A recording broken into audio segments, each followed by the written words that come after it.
It's a great honor for me today to present our guest speaker, who is a full-time professional in combating creationist attempts to dilute the teaching of the scientific truth of evolution. Glenn Branch is Deputy Director of the National Center for Science Education, a wonderful Northern California organization dedicated to preserving the integrity of biological science by the true teaching of evolution. He's a former graduate student in philosophy at UCLA, where he won prizes both for scholarship and teaching. He is conversant with the philosophical debate surrounding creationism and creationism in its fancy Halloween costume known as intelligent design. He is a longtime student and debunker of pseudoscience. Glenn is co-editor with former Executive Director Eugenie Scott of Not in Our Classrooms, Why Intelligent Design is Wrong for Our Schools. He is the author and co-author of numerous articles on creationism and evolution in such wonderful scientific publications as Scientific American, American Biology Teacher, the Annual Review of Genomics, and Human Genetics. Please join me in welcoming a full-time professional defender of the science of evolution and reason against religious dogma, Glenn Branch.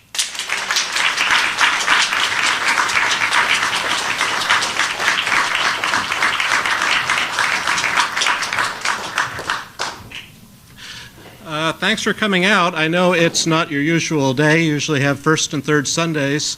I've never been a transitional form before. At least I'm not a transitional fossil just yet.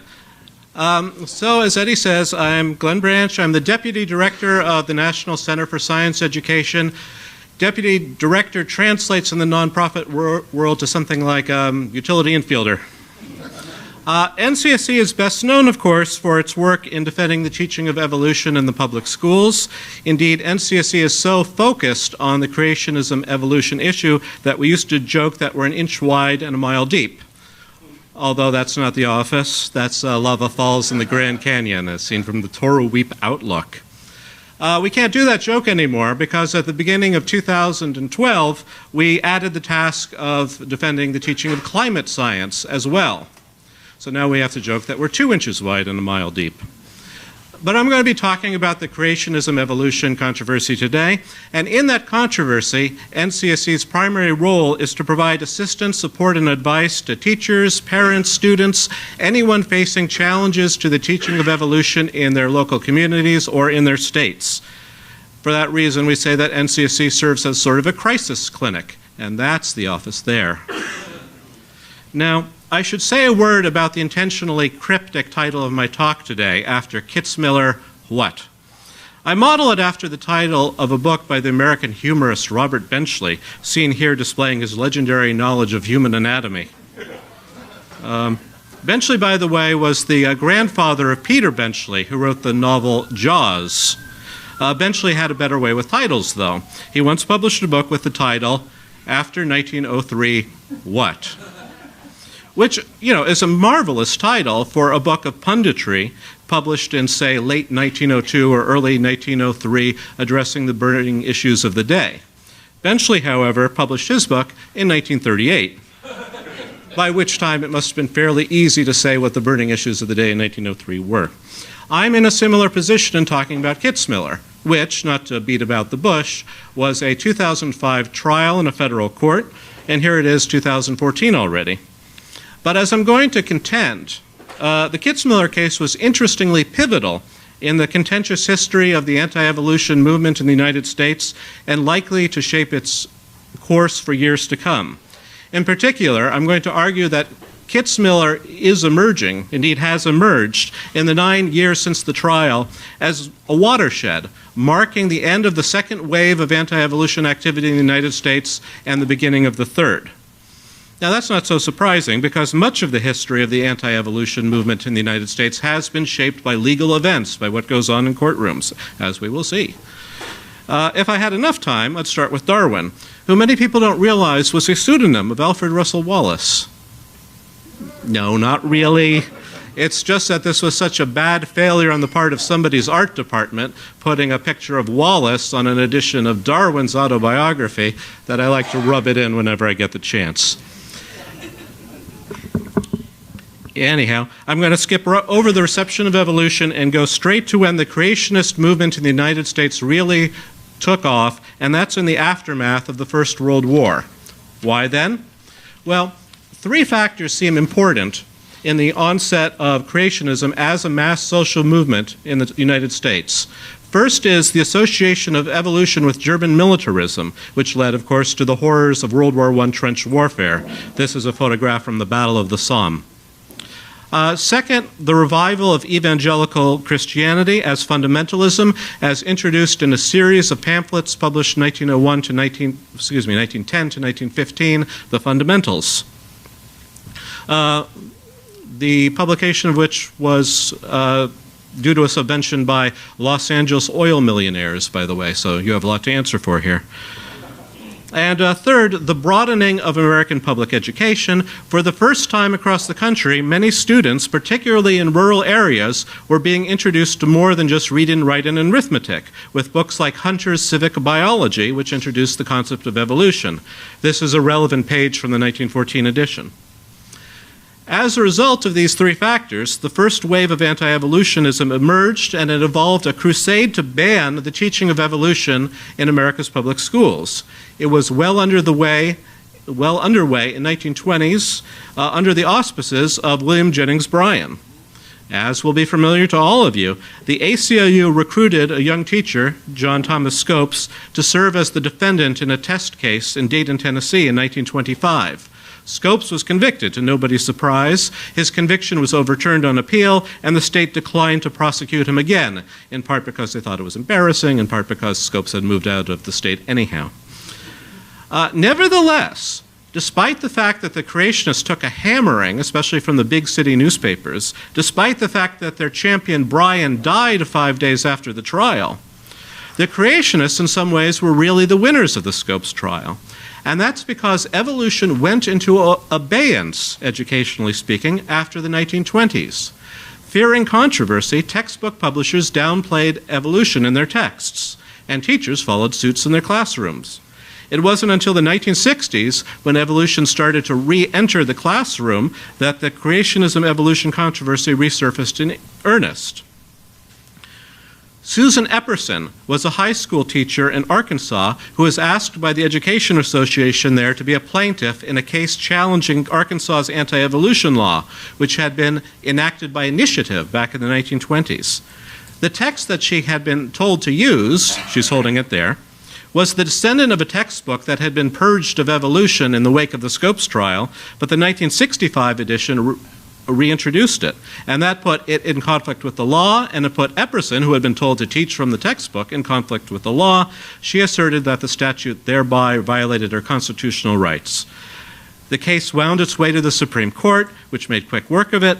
So, with evolution back in the textbooks and with legal barriers to its teaching being removed or falling under legal challenges, the stage was set for the next wave of anti-evolution activity, in which, it no longer being possible to ban the teaching of evolution, the creationists wanted to balance it.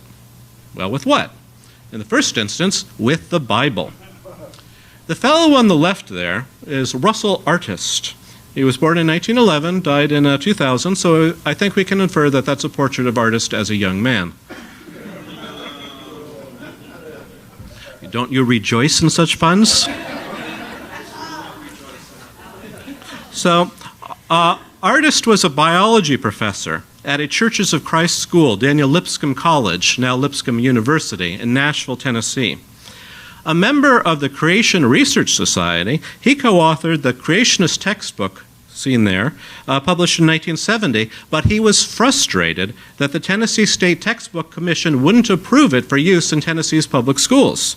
As a result, thanks to Artist's urging, didn't want to go there yet, in 1973, the state of Tennessee passed a bill requiring that biology textbooks that discuss evolution give equal time to other theories, including but not limited to, you guessed it, the Genesis account in the Bible. Now, the Tennessee law was quickly challenged as unconstitutional in both state and federal courts, making the legal history a bit of a mess to discuss, but the federal court ruled that the law was patently unconstitutional in a case called Daniel v. Waters. That's Joseph C. Daniel Jr. there, who was then a zoology professor at the University of Tennessee. Waters was the chair of the textbook commission. The federal court struck down the Tennessee law both because it gave a preferential position to the biblical view of creation,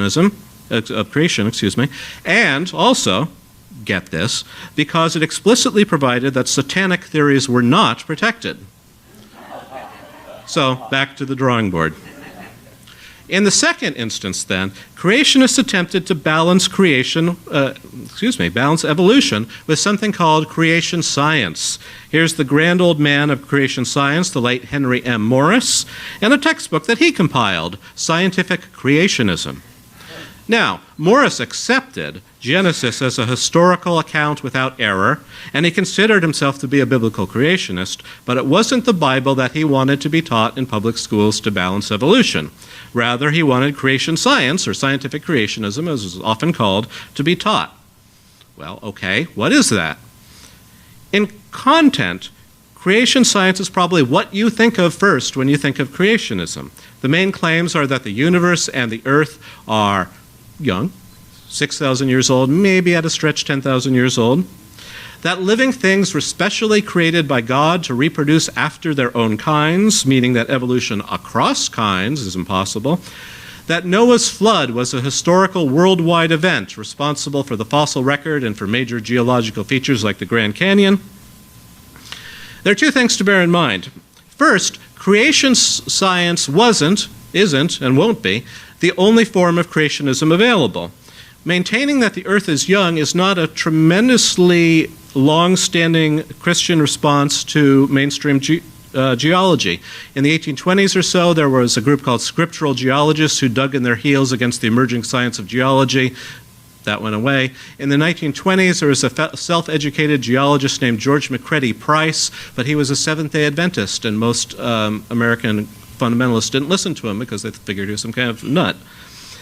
It wasn't until 1961 and the publication of the Genesis flood by Henry M. Morris, whose picture you just saw, along with the theologian John C. Whitcomb, that the idea that the earth was young caught on among American fundamentalists and evangelicals, and today this sort of creation science / scientific creationism / young earth creationism is probably the majority creationist view in the United States. But now and before, there have been other forms of creationism with different views on this. Second, while there is, of course, an undeniable resemblance between the views of creation science on the one hand and Genesis 1 through 11 on a particular interpretation on the other hand, Morris and other creation scientists contended that it was possible to argue for creation science on a purely scientific secular basis. So how did that work out for them? Well, it worked out well enough that there were some 36 laws proposed in various state legislatures in the 1970s and 1980s that would require equal time for creation science. Of these several dozen laws, only 2 were passed, both in 1981, one in Arkansas, one in Louisiana.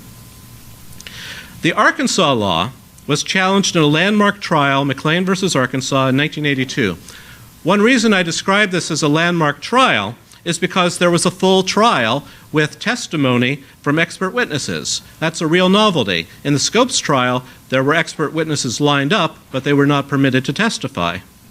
But in McLean, there was a stellar legal team for the plaintiffs, and it brought in expert witnesses of the caliber of Francisco Ayala, Brent Dalrymple, and Stephen Jay Gould.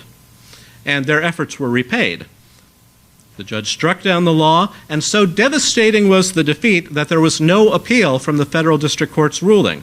Fundamentalist leaders like Pat Robertson and Jerry Falwell bitterly complained that the Arkansas Attorney General had thrown the case to the evolutionists. So much for Arkansas. The Louisiana bill, however, eventually reached the Supreme Court. Before I discuss the court's ruling, an often overlooked aspect of the Louisiana litigation deserves your attention. Both the Arkansas bill and the Louisiana bill started off the same way. They were both based on a model bill devised by a fellow named Paul Ellwanger, who based his model bill on a model school board policy devised by Henry Morris's Institute for Creation Research. Now, the model bill and Arkansas's bill both define creation science very specifically. On the left, I'm not going to read that all. This will not be on the test. But you can see that it talks about creation ex nihilo, evolution only within kinds, a worldwide flood, a young earth. Very specific. Louisiana's bill, as passed by the legislature, defined creation science as consisting as the scientific evidences for creation and inferences from those scientific evidences, whatever that's supposed to mean. Well, why the sudden reticence in Louisiana? The day on which the references to the age of the earth and the global flood and all that good stuff, the day on which that material was stripped from the Louisiana bill by the legislature, that was May 28, 1981. The day after McLean versus Arkansas was filed in court. The day after. Well, correlation does not imply causality, as Saturday morning breakfast cereal informs us. And there's the punchline. But it was clear that the Louisiana legislature decided we can't afford for the definition of creation science in the bill to be that specific, because it'll be struck down as unconstitutional when someone files suit, and file suit they certainly will, and file suit they certainly did.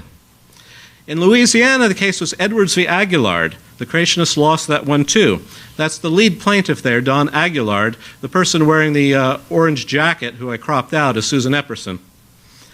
Now, since the Louisiana bill had watered down the definition of creation science in its attempt to make the law constitutional, when the law was finally found to be unconstitutional, the damage to the creationist cause was the greater.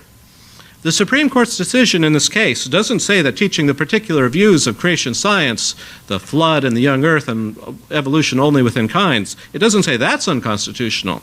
It says, the act impermissibly endorses religion by advancing the religious belief that a supernatural being created humankind. That's a much broader ruling. The idea still beckoned, though, of further disinfecting, further sanitizing creationism of its overtly religious content. Such innovations as abrupt appearance theory and initial appearance theory quickly came and went, but the version with the most staying power was something called intelligent design, the de facto institutional headquarters of which is now the Discovery Institute in Seattle. Here are the chief scientific voice for intelligent design, Michael Behe, a biochemistry professor at Lehigh University in Pennsylvania, and an intelligent design textbook of Pandas and People. Now, normally when you set out to develop a scientific theory, you don't get out a statute book to help. But intelligent design is really about finding something that can be billed as a scientific alternative to evolution that will survive constitutional scrutiny in the United States. Consequently, intelligent design proponents deny that their view entails any particular conception of the designer. It could be God, they say, but it could be aliens from outer space or time-traveling cell biologists from the far future. I am not making any of this up. For similar reasons, intelligent design strives to maintain a big tent under which anti-evolutionists of any stripe are welcome to shelter, including young Earth creationists, old Earth creationists, ultra-Orthodox Jewish creationists, Islamic creationists, Hare Krishna creationists, who think the world is trillions of years old, go figure. About the only anti-evolution group apparently unwelcome to shelter under the big tent of intelligent design is a clone-crazed, alien-worshipping, free-love UFO cult, the Raelians, whose public support of the teaching of intelligent design in the public schools met with a stony silence. So, individual proponents of intelligent design often do have opinions as such issues as the nature of the designer and the age of the earth, but the official central message of intelligent design is that somewhere, at some point in time, some intelligent agent somehow did something for some reason that affected the history of life, somehow. Now, of course, Most students in an American public school will have notions about where, when, who, how, what, and why. So the intended and likely upshot of teaching intelligent design as though it is scientifically credible is clear: to promote creationist views at the expense of the understanding of evolution. And make no mistake, the target here was, from the outset, public schools. Of Pandas and People, shown here again, was the first book to use the phrase intelligent design in this specific sense, and it was intended for use as a supplementary textbook in the public schools. Not so long afterwards, the big fight between intelligent design and of Pandas and People occurred here, right there, in Dover, Pennsylvania. In 2004, the Dover Area School Board was trying to get equal time for creationism in its classroom. But these efforts mutated, eventually, into a policy saying that students will be made aware of gaps/problems in Darwin's theory and of other theories of evolution, including, but not limited to, intelligent design. This policy was then implemented as a requirement that teachers read a 4-paragraph disclaimer. I'll provide that disclaimer very quickly in a free translation. So the first paragraph says essentially, sorry, but they're making us teach evolution. While the second paragraph reassures the audience that evolution is just a theory, full of holes. The third paragraph recommends intelligent design as an alternative explanation of the origin of life, and points students to that very book of Pandas and People. And the final paragraph says that discussions of the origins of life are going to be left to students and their families, and reminded everyone again that they're making us teach evolution. Now, Of Pandas and People was an unusual choice of a school textbook in 2004. Published first in 1989 and getting a second edition in 1993. It was thus over 10 years old by the time it was being considered by the Dover Area School Board, a very long time for a textbook in American public school. Fortunately, there were enough copies to go around, since as yet anonymous citizens had donated 60 copies to the school. 55, 60, okay.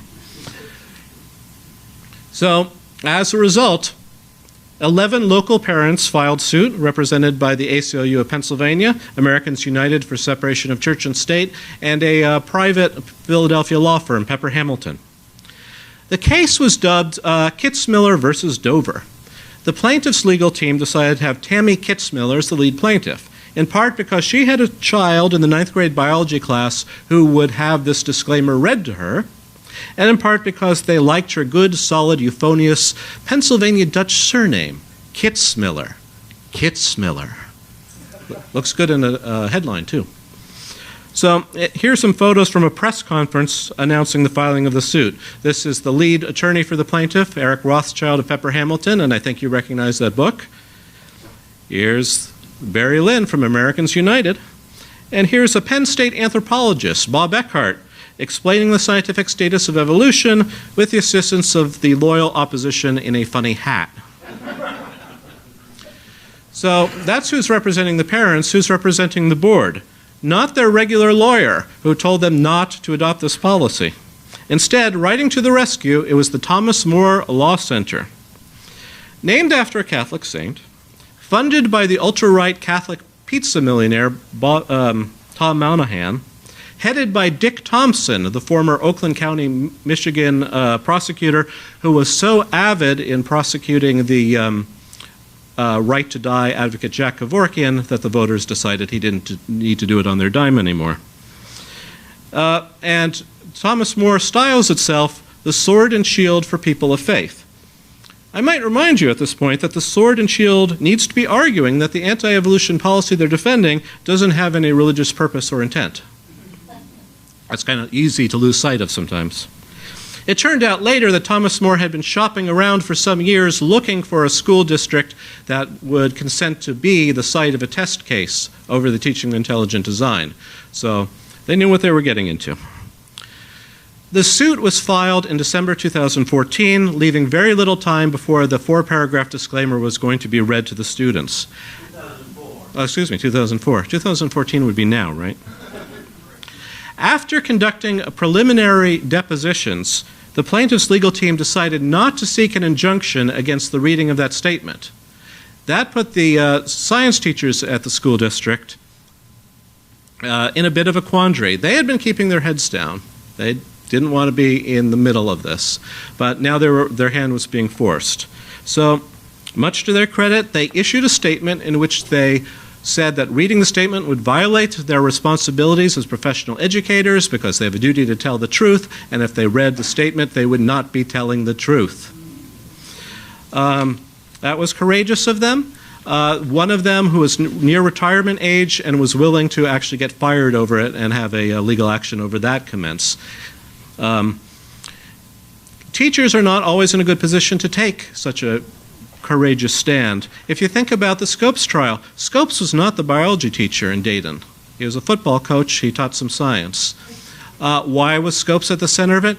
He was a short-timer. He had gotten his undergraduate degree. He wanted to go to graduate school. Didn't have enough money. He thought he'd teach school for a year, get enough money to go to graduate school, which he did. So, anyhow, the administration decided not to press the issue, and instead of the teachers, it was the superintendent of schools and his deputy who went around to the schools to read the statement aloud. If the Dover kids held their school administrators in the same high esteem I did mine, they probably weren't paying attention. The legal teams began to line up their expert witnesses. The Thomas More Law Center, working with the Discovery Institute, named the two powerhouses of intelligent design, Michael Behe, who we met before, and William Dembski, fellow with a PhD in mathematics, another one in philosophy, now a professor of theology. Bulking up the science was a microbiology professor from Idaho State, Scott Minnick, and then came a sociology professor from the University of Warwick in Britain, Steve Fuller, a rhetoric professor from the University of Memphis, John Angus Campbell, a philosophy professor from the University of North Carolina, Warren Nord, who had earlier argued for imbuing the whole curriculum with religion, up to and including mathematics. An education professor from the University of Colorado, Dick Carpenter, whose main claim to fame was that he had done some educational policy work for Focus on the Family. And finally, as a rebuttal witness, Stephen C. Meyer, the director of the Discovery Institute's Center for Science and Culture. Well, speaking as someone who is helping out the plaintiff's legal team, we were kind of rubbing our hands over this. Most of these guys had extensive paper trails that we instantly began to start combing through, looking for damaging admissions and things inconsistent with the defense legal theory. So that was fun. The few newbies, such as Carpenter, were not expected to have much to say. None, of course, had anything to back up the claim that intelligent design was good science that deserves to be taught as scientifically credible in a public school science classroom. Meanwhile, the plaintiff's legal team, with NCSE's help, was lining up its expert witnesses. So we had Ken Miller, a cell biologist from Brown University and co-author of a very widely used high school biology textbook, Kevin Padian, a Berkeley paleontologist and president of NCSE's board of directors at the time, Robert Pennock, a philosopher of science from Michigan State, Barbara Forrest, a philosophy professor from southeastern Louisiana, and another member of NCSE's board of directors. Jack Hott, a Catholic theologian from Georgetown University. Brian Alters, an education professor then at McGill, now at Chapman, just down the road from here. And hey, how about that? Another member of NCSE's board of directors. And as a rebuttal witness to Dembski in particular, Jeffrey Shallett, a computer science professor at the University of Waterloo in Canada. Now you may be thinking that that's a very crowded PowerPoint page and a very cluttered lineup. But remember, this is the first chance that creationists and evolutionists have had to square off in a federal court for a long time and to have expert witnesses. Both sides wanted to bring their heavy hitters. Back in the McLean, though, the heavy hitters dropped out. The Institute for Creation Research lost its confidence in that case and recommended that its people not participate in the case. And so you had mainly second-string creationists testifying in that case. History repeated itself. On the very day that John Angus Campbell, the rhetoric professor from the University of Memphis, was supposed to be deposed for the case, he withdrew from the case, much to the annoyance of the plaintiff's lawyers who had prepared extensively for the deposition and flown into Memphis. Well, and then William Dembski withdrew from the case. What was going on? There have been self-serving accounts from both sides, but essentially it seems that the Discovery Institute wanted to run the case to suit itself and was throwing its weight around. In particular, Campbell and Dembski wanted to have their own Discovery Institute-furnished lawyers at their depositions, a very unusual circumstance that Thomas More took exception to. By the time that Stephen Meyer's deposition came around, Thomas More was willing to let him have his own lawyer present, but by that time the rift was already too great and Meyer refused to be deposed.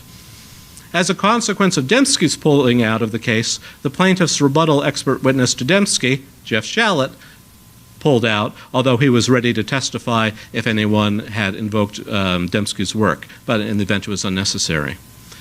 This was not the only sign of strife on the creationist side of this case.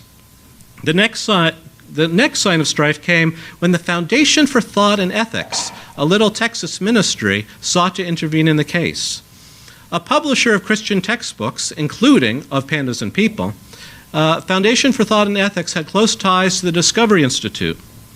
And it had also been brought into the case somewhat against its will because the plaintiff's legal team, with prompting from NCSC, had subpoenaed its files, looking for drafts of Pandas and People and also of drafts of the forthcoming third edition of the book, which Dembski had incautiously boasted of in his witness statement. Now, Dembski had withdrawn from the case by this time, so the third edition wasn't relevant, but it still rankled the Foundation for Thought and Ethics that the future edition of its book had fallen into the hands of its enemies, which it had. Perhaps because of the subpoenas, but also perhaps in order to get Discovery Institute back into the legal loop, FTE asked to be added as a co-defendant in the case, citing, among other concerns, the prospect of financial losses. We'll take a bath if intelligent design were ruled to be unconstitutional for the public schools. FTE's president, John Buell, did not acquit himself too well during oral arguments on this matter. He told the court that FTE was not at all a religious organization, prompting Eric Rothschild of Pepper Hamilton to produce a tax return on which FTE told the Internal Revenue Service that its primary purpose was promoting and publishing textbooks presenting a Christian perspective. And Rothschild also brought up their articles of incorporation, which cited one of its purposes, making known the Christian gospel and understanding of the Bible. Buell blamed his accountant and lawyer for the presence of these phrases in these documents. The judge ruled that FTE was not allowed to intervene in the case, describing its excuses as both unavailing and disingenuous. Jones is the judge already. So the trial was set to go ahead, and it did, starting in Harrisburg, Pennsylvania on September 26. Presiding over the case, as we've just heard, was John E. Jones III.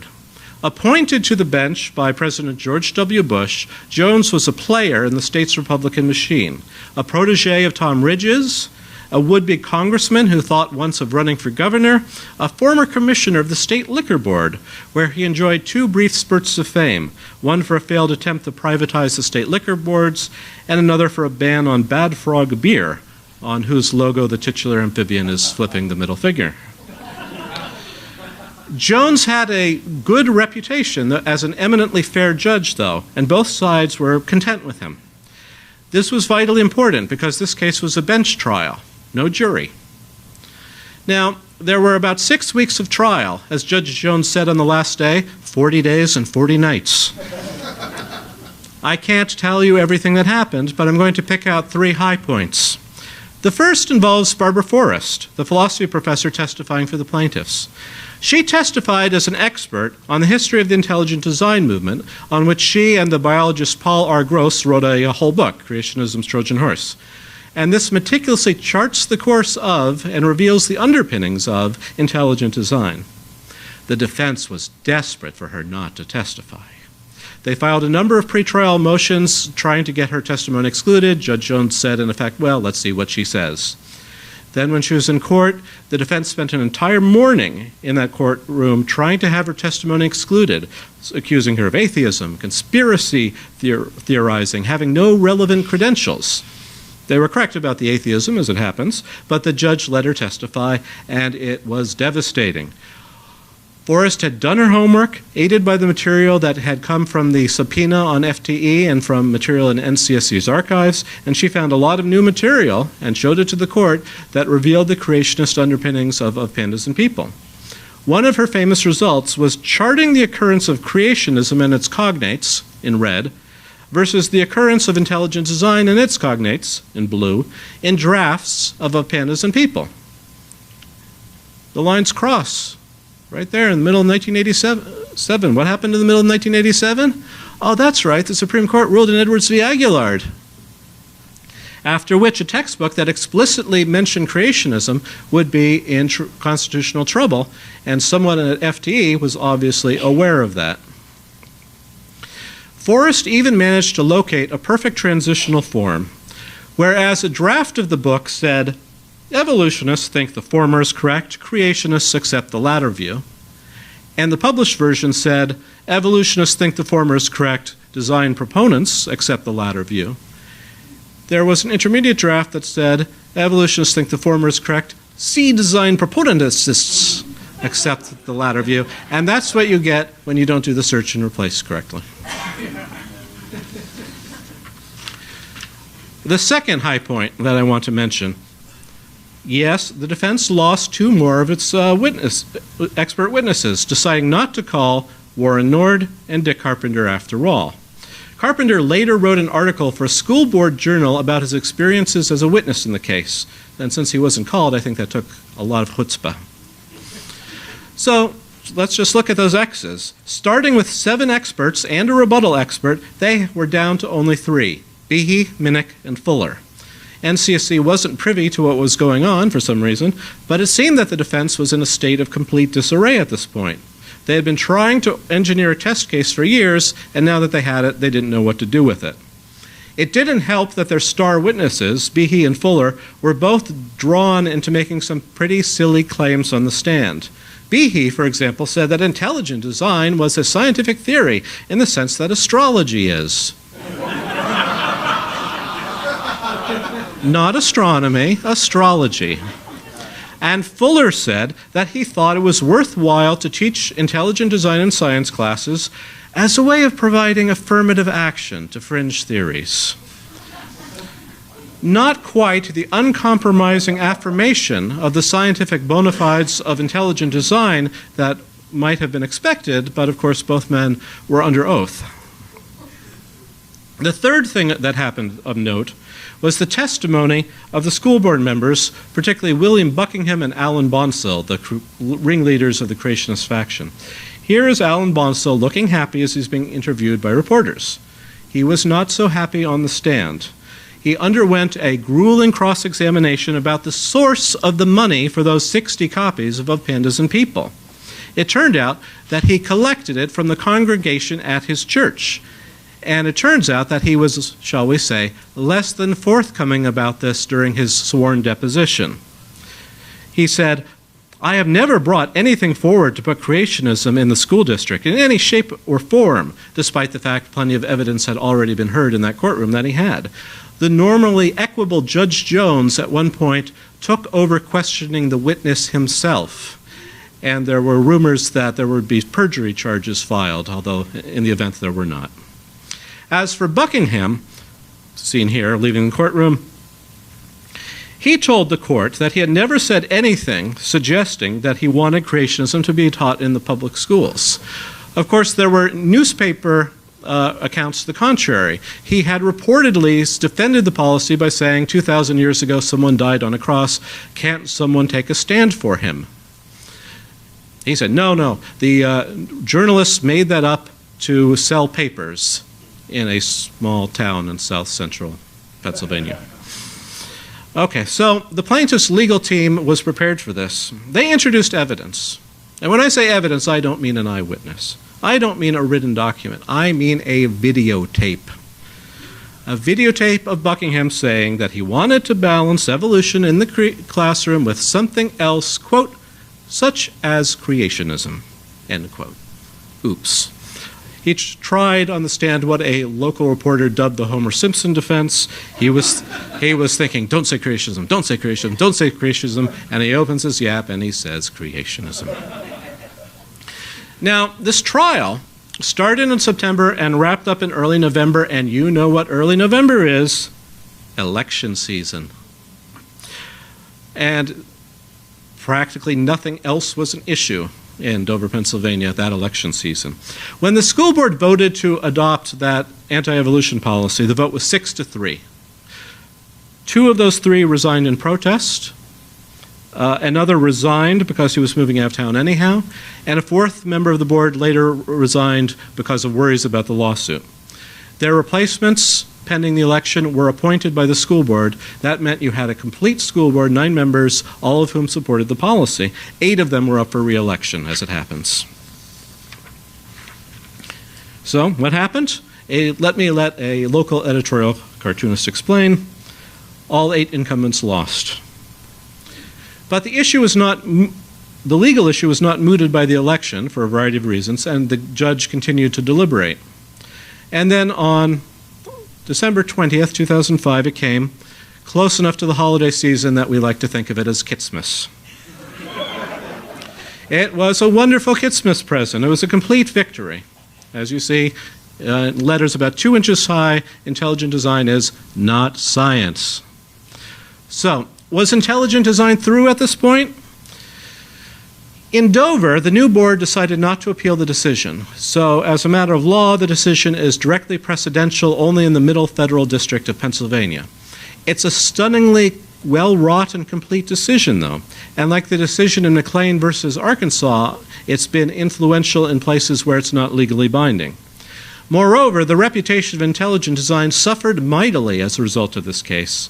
In 2006, legislators in Indiana and Utah abandoned their plans to introduce equal time for intelligent design legislation.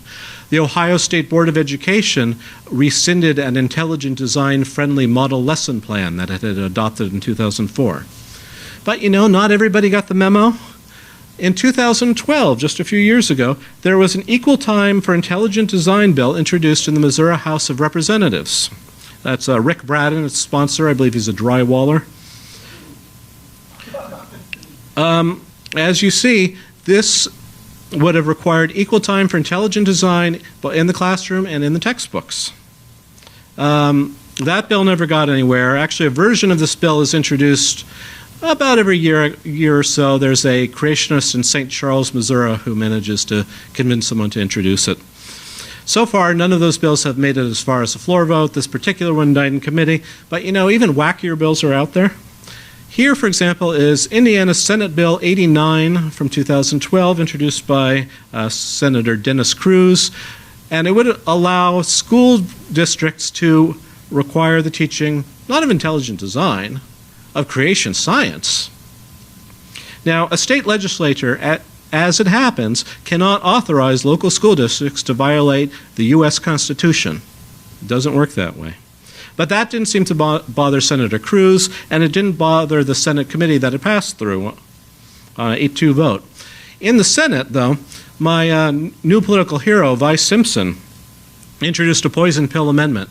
And they changed the bill from allowing the teaching of creation science to allowing school districts to teach various theories of the origin of life from multiple religions, including, among others, Scientology. Since Scientology is regarded by many as a nutty and dangerous cult with funny ideas about volcanoes and clams and operating thetans and whatnot, this was something of a coup.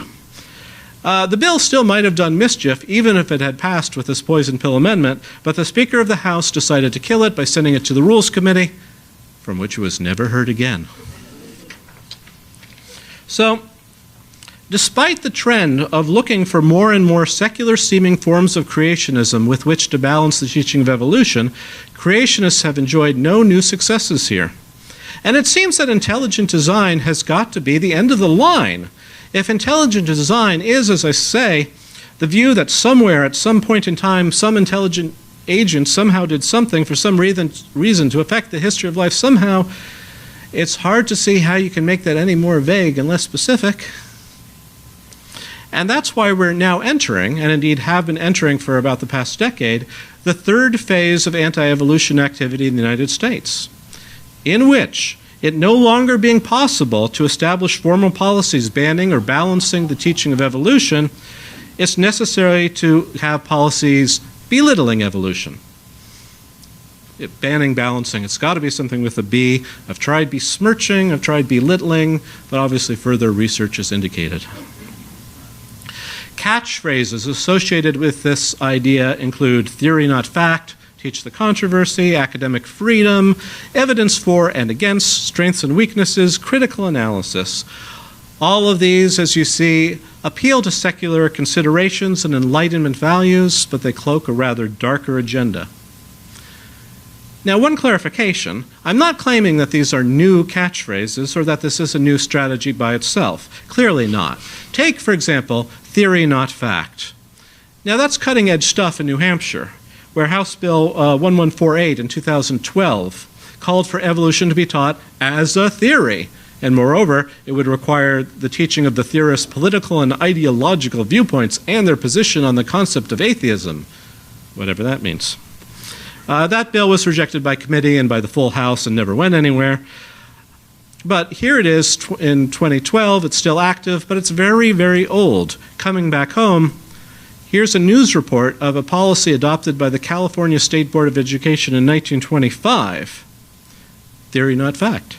Enacted, as my friend Nick Matsky likes to say, when men were men, monkeys were monkeys, evolution was banned from the classroom, and no one was pretending that protecting biblical literalism wasn't the key issue. Or here again, this is a disclaimer that the Alabama Board of Education wanted, and indeed insisted, on having put in textbooks in the state in 1995, which explains that any statement about life's origin should be considered as theory, not fact. There have been 2 subsequent revisions to this disclaimer. The current one is somewhat less noxious, but it's still there. So it's an enduring theme. But what does it mean? Well, look, when scientists say that something is a theory, they mean that it's a systematic explanation of a wide range of natural phenomena. But when these legislators and policymakers say that something's a theory, they mean it's conjectural or speculative, a guess or a hunch.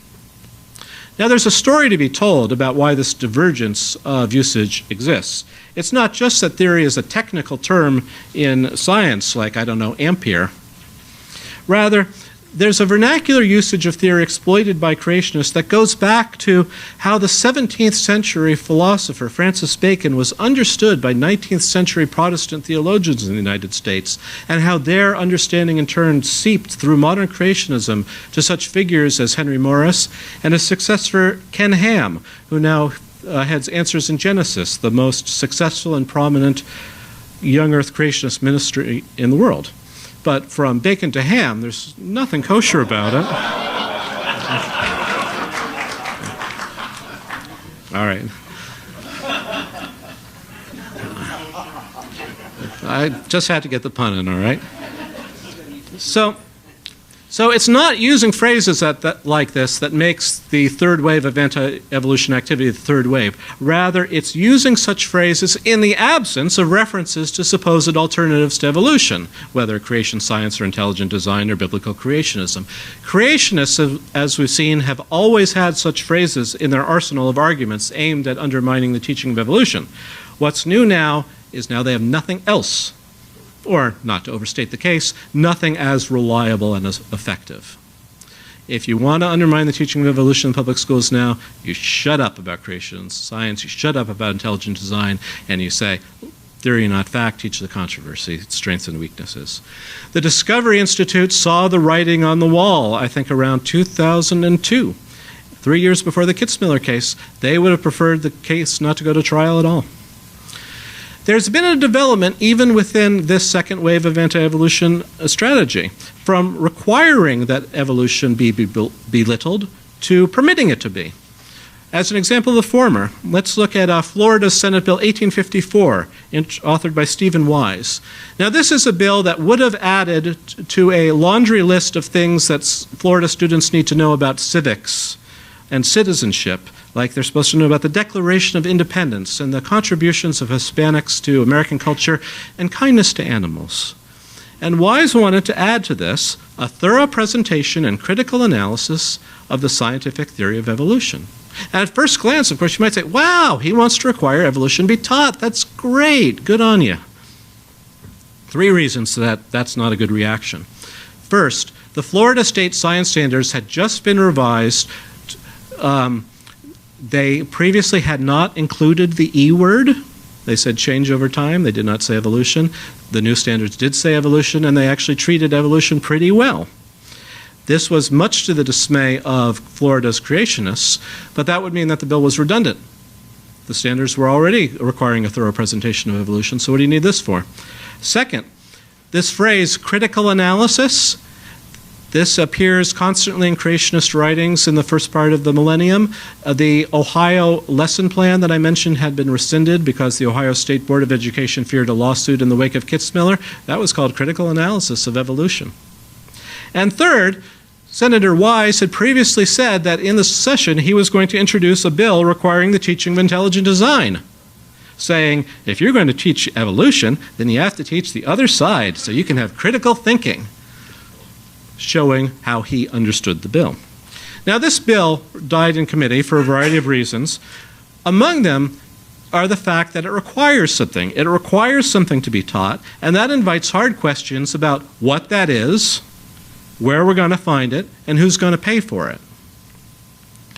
For that reason, more popular than requiring the belittling of evolution have been measures that would be encourage or permit the belittling of evolution, often under the rubric of academic freedom. There have been about 40 bills in the last decade that would have extended academic freedom in this way. Take, for example, a bill introduced, passed, and enacted in Florida, which is why I put up the legal citation, in 2008. A teacher shall teach the material presented in the standard textbook and thereafter may use supplementary textbooks to help students understand, analyze, critique, review scientific theories. As part of the history of the bill, we found out what those theories were: evolution, global warming, origin of life, human cloning. I don't think anybody teaches anything about human cloning in high school, so I never know why it's there. There were other clues that this bill was creationist in origin and intent. Although it was introduced by Senator Ben Nevers, whom you see there, it was composed and pushed by the local state affiliate of Focus on the Family. After the bill was enacted, at least 2 parish school boards said, oh, we ought to be teaching creationism because this law is now on the books. And when Louisiana was considering textbooks for state adoption, people pointed to this law and said, well, we need creationism in the books. Look at the law. Governor Bobby Jindal has said, oh, yeah, we now teach creationism in the Louisiana's public schools in reference to this law. And he is the governor. He should know. But my point is, unlike the Florida law, this is permissive. It doesn't tell teachers that they have to teach creationism, which is good because a lot of teachers will say, no, thank you, I'm not going to do that. But it tells teachers that they may teach creationism. A similar bill passed and was enacted without the governor's signature, to his credit, in Tennessee in 2012. Well, what about those teachers? This brings me to the most important point to appreciate about creation-evolution controversies in American public education. It's local. It's really local. How local is it? This rather spider-webby map shows you the boundaries of the school districts in the lower 48 states. 15,000, give or take. With over 15,000 local school districts, each with a degree of autonomy over curriculum and instruction, there are constant opportunities for creationists to try to make progress. Creationism never really goes away. In contrast, creationism has never been able to make much headway in developed countries where curriculum and instruction is determined at the state or provincial level, like Canada, or at the national level, such as France. And that goes for countries that don't have as strong a tradition of church-state separation as ours. In fact, it goes for countries that don't even have any separation, where there's a state church. Consider this graph. This shows the rate of public acceptance of evolution in 34 developed countries. People were asked whether human beings, as we know them, developed from earlier species of animals. True, false, unsure. The blue bar shows the response of true, the mustard bar not sure, the red bar false. As you see at the top, the level of acceptance of evolution in Iceland, in Denmark, and Sweden is well into the 3/4 range. The United States, second to last, beat out by such scientific powerhouses as Malta and Cyprus. We did beat out Turkey, though.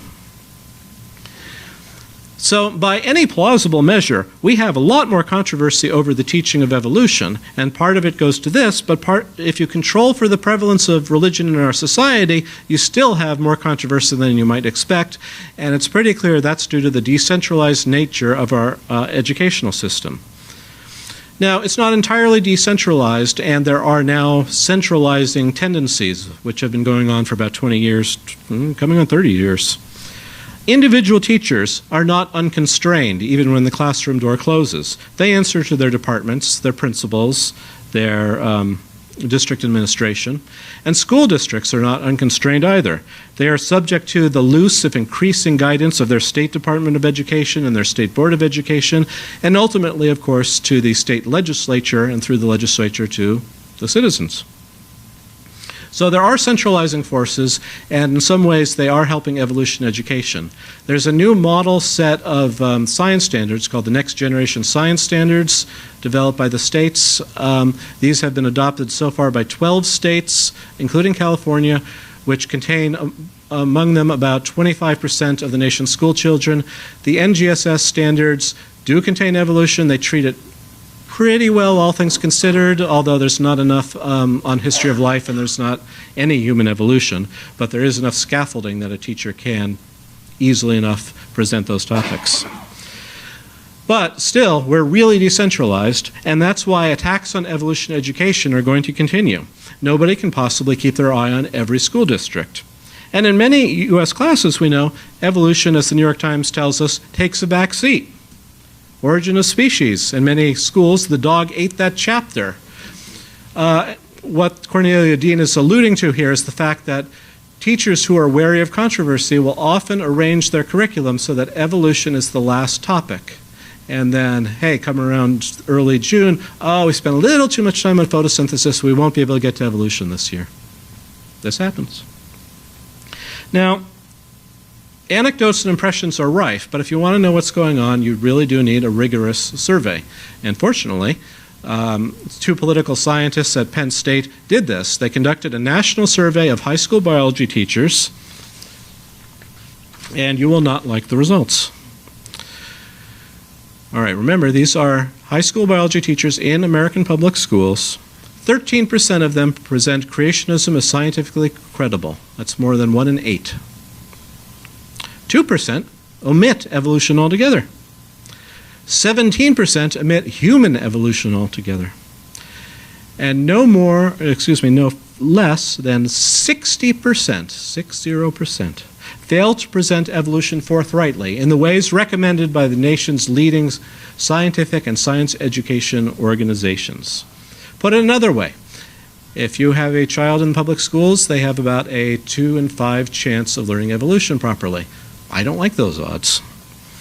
No wonder that in a fairly recent column, the people who conducted the survey wrote, the cautious 60% may play a far more important role in hindering scientific literacy in the United States than the smaller number of explicit creationists. So that means even when and where the evolution wars aren't visibly raging, as in Dover, Pennsylvania, children are still often receiving an inadequate biology education since, in the famous words of the geneticist Theodosius Dobzhansky, nothing in biology makes sense except in light of evolution. Helping individuals and communities with deal with threats to evolution education is what keeps me busy at my day job at the National Center for Science Education, the only national organization wholly dedicated to defending the integrity of science education against ideological assault. So it makes a nice change for me to come out and talk to you today. Thank you.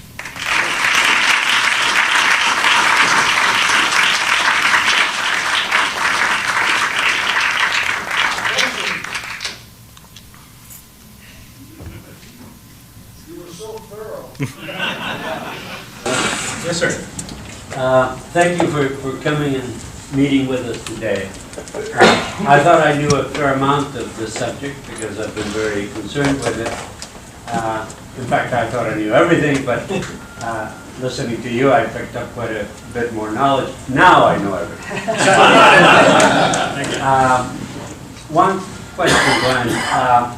You mentioned that in the last several years, NCSE has become concerned with climate issues as well.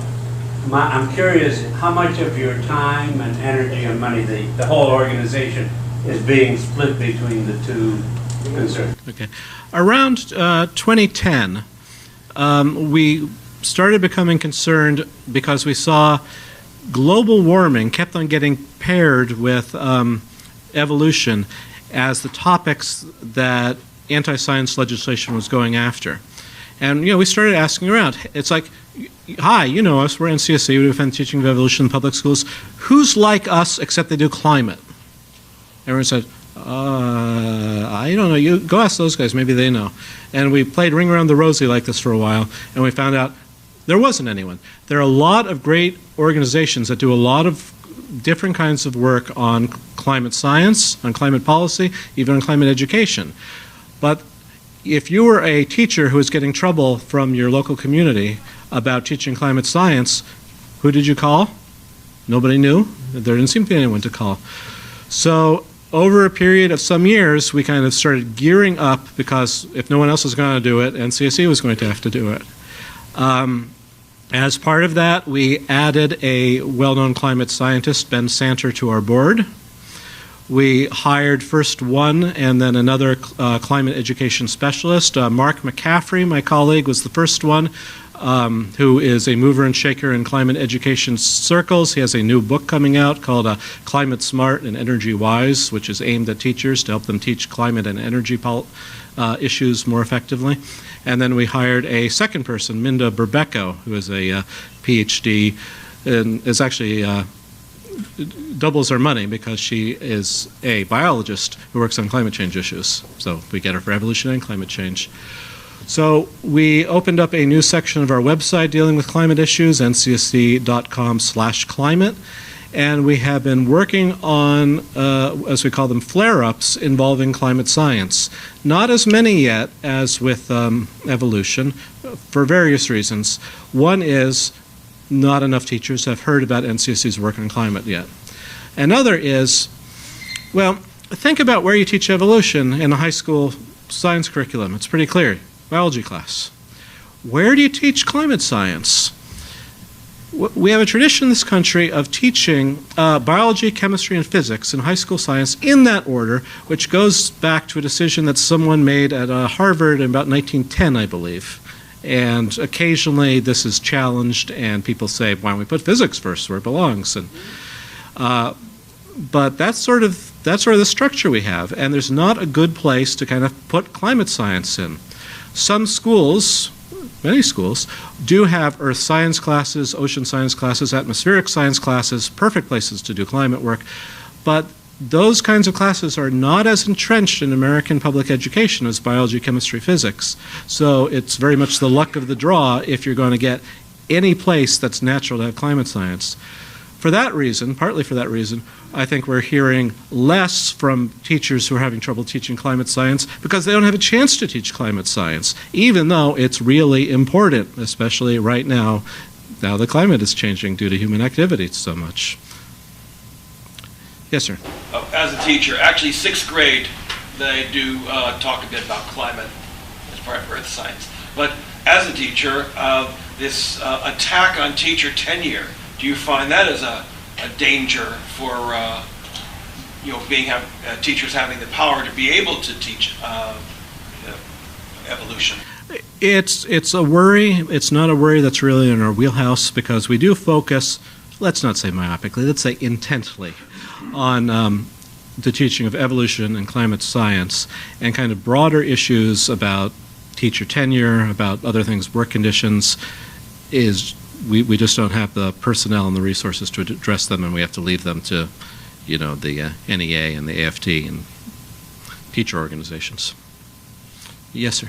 I could see the corporations that are the biggest, baddest polluters in the world donating money to various colleges and schools that would suppress any of the ecological truths, anybody might bring forth. Well, some do and some don't, and some have changed their giving policies. Some of the big oil and gas companies actually give quite generously to the National Science Teachers Association and groups like that.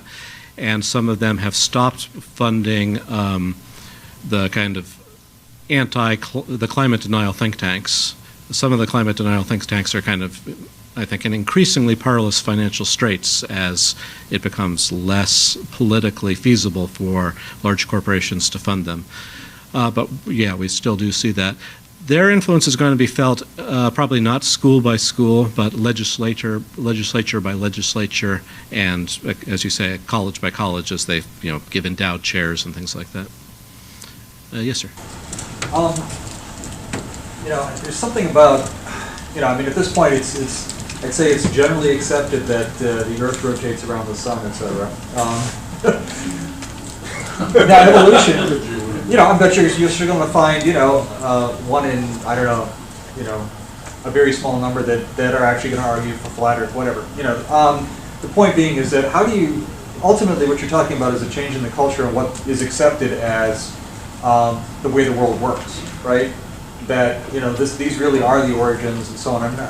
As an example, I guess the question is, part of what you're doing is kind of defending against the teaching of creationism, but the question is, how do you teach evolution well so that it's understood and becomes, an increasingly accepted part of the culture? Yeah. So there, in a metaphor that NCSC's founding executive director liked to use, a lot of NCSC's job is handing out fire extinguishers to local people when there's a controversy in their area. And that's really at our core, our DNA, if you will. But to the extent that we can, and that time and resources allow, we also like to help people clear the brush. So, for example, there is an online journal called, founded by Niles Eldredge, the paleontologist, called Evolution, Education, and Outreach. And this is aimed at connecting academic scientists with working biology teachers and kind of giving them things they can use, information and lesson plans and book reviews and whatnot. And NCSC has a regular column in this, and we called Overcoming Obstacles to Evolution Education. And so we do kinds of that's one kind of outreach we do to teachers to try to get them to help them to teach evolution more effectively. We also go around and speak and to teacher conferences, write for other teacher publications. We do a lot of work with teachers because they're really at the forefront of the effort for evolution education, obviously. So yeah, we do try to do a lot of that, but again, with 15,000 school districts, it's hard to make progress.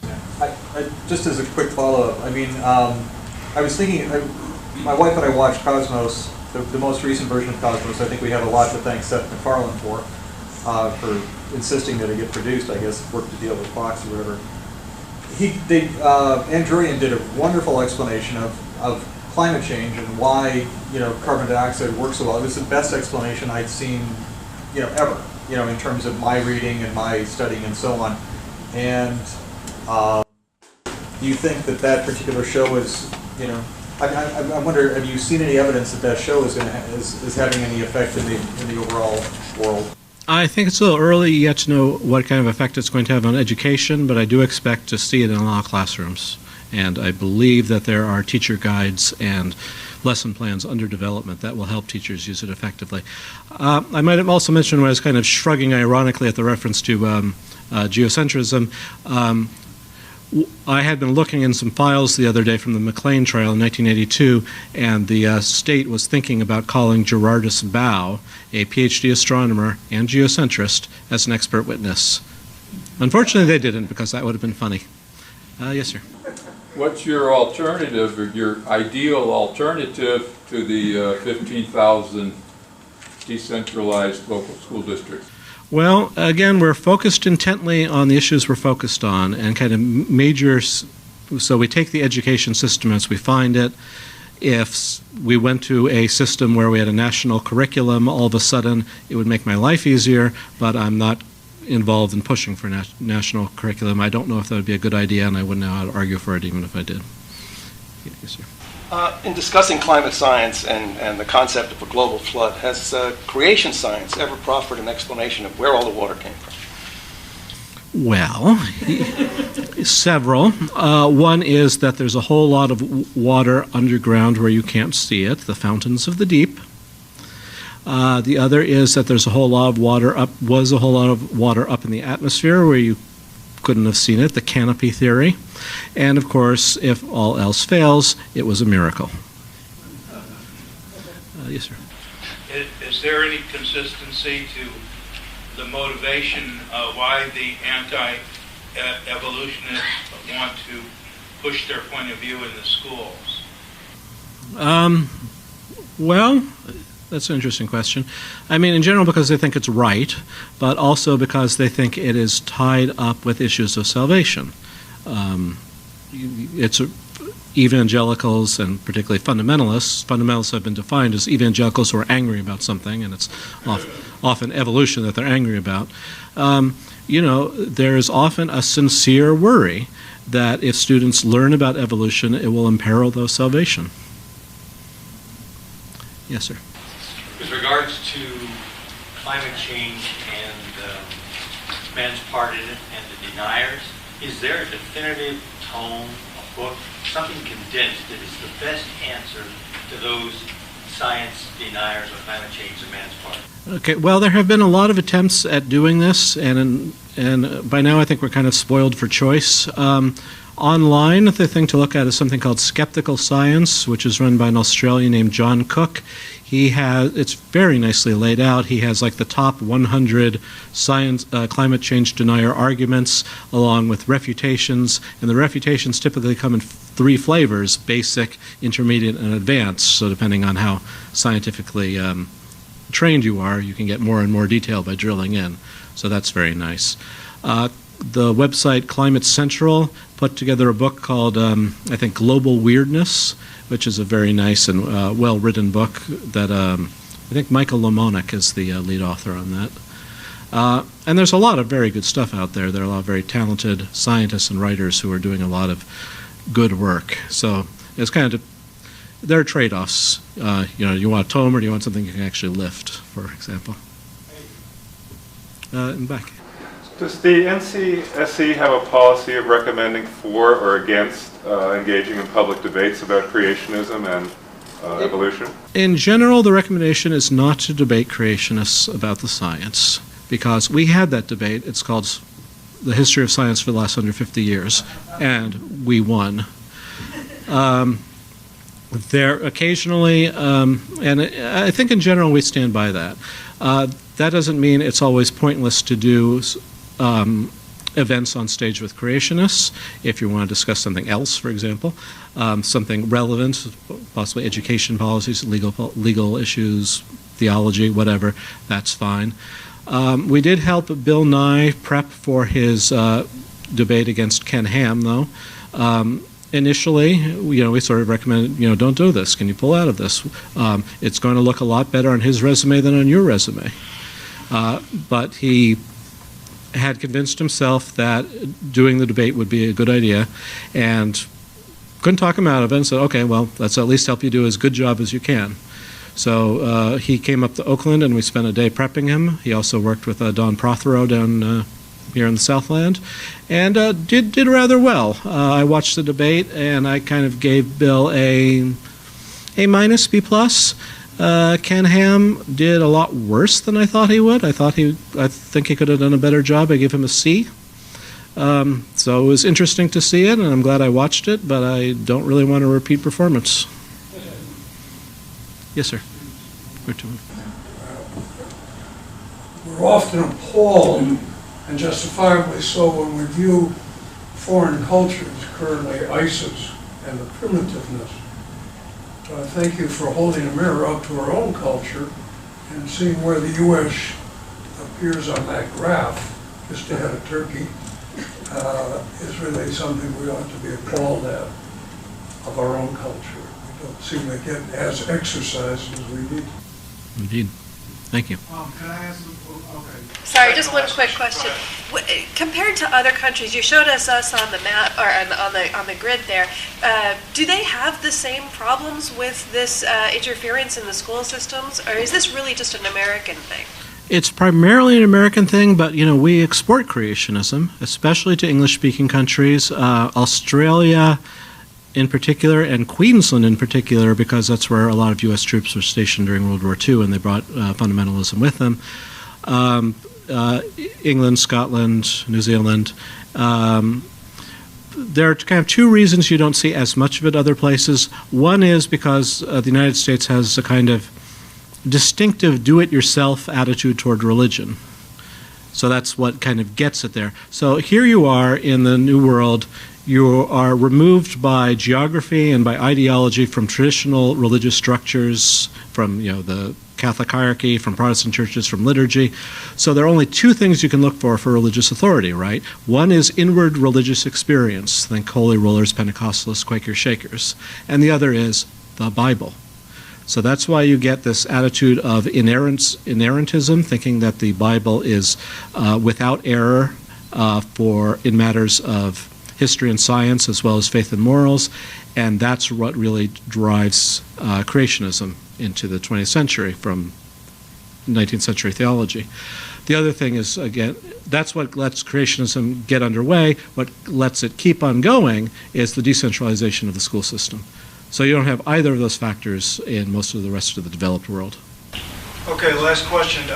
Regarding this new strategy they have, going now to just little criticisms of, or encouraging criticism of evolution, what makes them think that high school science teachers with BAs or high school kids or junior high school kids have the chops to criticize a theory that's withstood 150 years of inquiry? And which they're learning about for just the first time, too. So, yeah, this is not a question that is adequately answered. I will say, so there are strengths and weaknesses of the strategy. The strength is it sounds so reasonable. Can't we let all voices be heard? Shouldn't they have all the evidence of strengths and weaknesses? The disadvantage is it's kind of hard to get people passionate about that. If I tell you, if we teach evolution, our children's souls will be in peril, that might get you worked up. If I say, the evidence for adaptive crypsis in the peppered moth has been slightly overstated, then you probably won't join me for the torchlight parade.